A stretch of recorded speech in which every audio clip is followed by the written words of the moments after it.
Hai,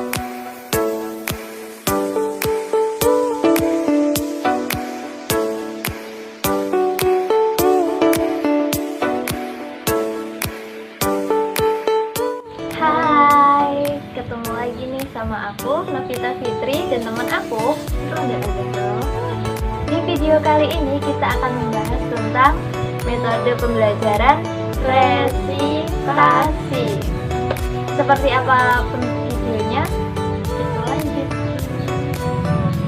Teman-teman, sebelum kita memasuki pembelajaran resitasi, alangkah baiknya kita mempelajari dulu apa itu metode pembelajaran. Nah, pada Santoso 2020, metode pembelajaran adalah metode, cara, atau prosedur dalam mengelola interaksi antara guru dan peserta didik bagi berlangsungnya peristiwa belajar atau proses belajar. Nah, sekarang kita akan memasuki metode resitasi yang akan dijelaskan oleh rekan saya, Mbak Novita. Nah, tadi kan udah nih penjelasan tentang metode pembelajaran. Kali ini tentang metode pembelajaran resitasi. Metode resitasi adalah pemberian tugas yang memiliki arti lebih luas dan membuat peserta didik untuk aktif belajar baik secara individu maupun kelompok. Pendapat ini disampaikan oleh Mawardi dan kawan pada tahun 2021. Oke, selanjutnya kita akan membahas tentang langkah-langkah dalam metode pembelajaran resitasi. Menurut Jamarah dan Zain dalam Widodo dan kawan-kawan 2016, langkah-langkah dalam pembelajaran metode resitasi ada 3 poin. Yang pertama ada fase pemberian tugas, yang kedua ada fase pelaksanaan tugas, dan yang ketiga ada fase mempertanggungjawabkan tugas. Baik, kita akan memasuki ke yang pertama, fase pemberian tugas. Dalam fase pemberian tugas ini, fase ini memiliki 5 poin. Yang pertama ada tujuan yang akan dicapai, dan yang kedua ada jenis tugas yang jelas, dan yang ketiga ada sesuai dengan kemampuan siswa, dan selanjutnya ada sumber untuk membantu siswa, dan selanjutnya ada waktu yang cukup untuk mengerjakannya. Kemudian yang kedua ada fase pelaksanaan tugas. Di dalam fase pelaksanaan tugas ini ada siswa diawasi atau dibimbing oleh guru, dan selanjutnya siswa diberi motivasi oleh guru dan dikerjakan secara mandiri oleh siswa pengerjaan tugasnya. Kemudian siswa mencatat hasil dengan baik dan sistematis. Kemudian pada fase yang ketiga yaitu fase mempertanggungjawabkan tugas. Di dalam fase ini ada 3 poin. Poin yang pertama adalah laporan siswa secara lisan atau tertulis, dan yang kedua ada proses tanya jawab atau diskusi, dan yang ketiga ada penilaian hasil pengerjaan siswa baik tes ataupun non tes. Nah, selanjutnya kita akan membahas tentang apa itu surat dinas sebelum memasuki ke penugasan resitasi. Pengertian surat dinas yaitu salah satu bentuk komunikasi yang dibuat oleh instansi tertentu kepada instansi yang lainnya untuk keperluan kedinasan. Surat dinas dapat berupa surat tugas, surat perjanjian, surat kuasa, surat pengantar, surat undangan dinas, surat pemberian izin, surat peringatan, surat keterangan, dan sebagainya. Selanjutnya yaitu fungsi surat dinas. Secara umum, surat dinas berfungsi sebagai alat komunikasi tertulis yang bersifat resmi atau formal. Secara khusus, surat dinas memiliki beberapa fungsi, antara lain yang pertama, surat dinas sebagai bukti autentik, misalnya untuk keperluan dalam sebuah perjanjian. Yang kedua, surat dinas sebagai alat pengingat, sehingga semua kebijakan atau keputusan telah terdata dengan jelas. Yang ketiga, surat dinas sebagai bukti historis, sehingga perubahan yang mungkin terjadi di masa depan dapat ditemukan rujukannya. Yang keempat, surat dinas sebagai pedoman kerja, yaitu memberikan kepastian dalam menjalankan kerja atau instruksi terkait mekanisme sebuah pekerjaan. Yang kelima, surat dinas sebagai duta atau wakil penulisnya.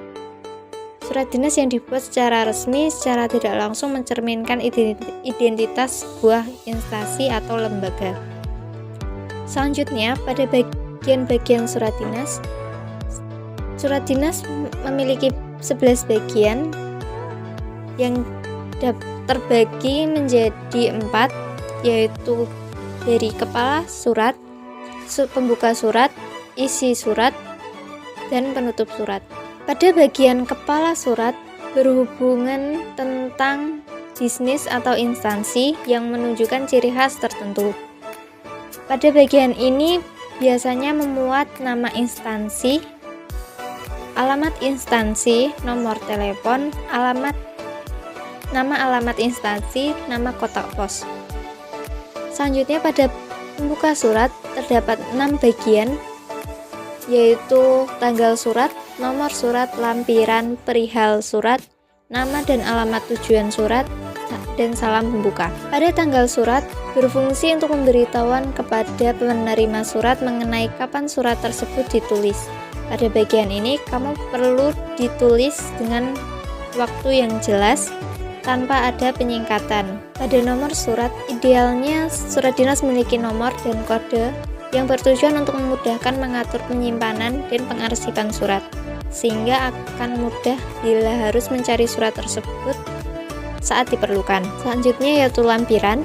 Pada lampiran terletak di bawah nomor surat yang berguna untuk mengingat penerima surat dan melihat kembali apa saja dan beberapa banyak dokumen yang dilampirkan. Hal ini dimaksud dapat berupa lampiran buku, fotokopi, surat keterangan, brosur, kwitansi, dan lain sebagainya. Selanjutnya yaitu ada perihal surat. Perihal surat ini ditulis setelah lampiran yang berguna untuk mengetahui maksud tujuan yang akan dibahas di dalam surat dinas tersebut. Yang selanjutnya adalah alamat dan nama yang dituju. Berisi alamat tujuan yang menunjukkan kepada siapa kita mengirim surat. Penulisan alamat sebaiknya mematuhi aturan sebagai berikut. Hindari penyingkatan pada alamat, tulislah dengan jelas dan lengkap, menggunakan sapaan ibu, bapak, saudara, atau saudari. Namun, jika terdapat gelar atau pangkat, maka tidak perlu ditambahkan sapaan. Selanjutnya ada salam pembuka. Salam pembuka diibaratkan sebagai ucapan pembuka untuk memulai sebuah surat. Pada bagian ini adalah salah satu petanda surat dinas yang kita kirim sopan dan beradab atau tidak. Bagian selanjutnya yaitu isi surat. Pada bagian isi surat terbagi menjadi 3 bagian, yaitu paragraf pembuka, paragraf isi, dan paragraf penutup. Pada bagian selanjutnya yaitu penutup surat terdapat 3 bagian, yaitu salam penutup, tanda tangan surat, tembusan.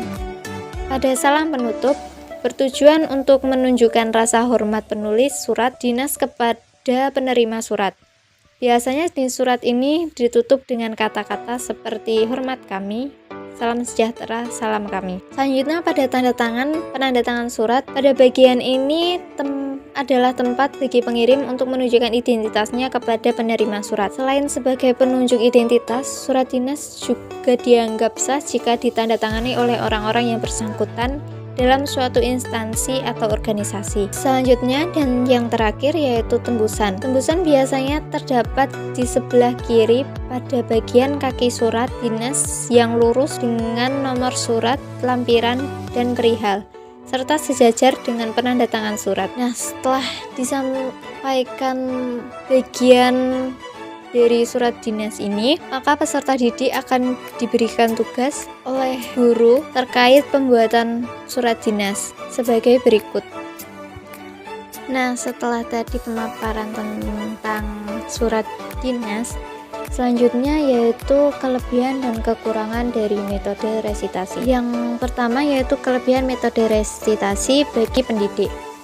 Yang pertama, dapat mengetahui tingkat pemahaman siswa. Dalam hari ini, guru dapat secara langsung menilai pemahaman siswa terhadap materi yang telah diajarkan melalui hasil tugas yang diserahkan. Yang kedua, meningkatkan keaktifan siswa. Metode ini mendorong siswa untuk lebih aktif belajar secara mandiri di luar jam pelajaran. Yang ketiga, yaitu menghemat waktu di kelas. Dengan adanya tugas resitasi, guru dapat lebih fokus pada diskusi dan penganyaan materi di kelas. Selanjutnya yaitu kelebihan metode resitasi bagi peserta didik. Yang pertama, memperdalam pemahaman. Yang kedua, meningkatkan kemandirian. Yang ketiga yaitu meningkatkan disiplin diri. Selanjutnya yaitu kekurangan metode resitasi bagi pendidik. Yang pertama yaitu beban kerja yang tinggi. Yang kedua, membutuhkan waktu yang lama. Yang ketiga yaitu kurang fleksibel. Selanjutnya yaitu kekurangan metode resitasi bagi peserta didik. Yang pertama, beban belajar yang berat. Yang kedua, membutuhkan motivasi yang tinggi. Yang ketiga yaitu tidak semua materi sesuai dengan metode resitasi. Demikian kekurangan dan kelebihan dari metode resitasi. Nah, tadi kan kita udah membahas tentang penjelasan metode pembelajaran, penjelasan metode pembelajaran resitasi, dan langkah-langkah dalam metode pembelajaran resitasi. Kemudian ada cara penyampaian materi dan juga tugas. Untuk itu kita pamit undur diri, sampai jumpa di video selanjutnya. Bye.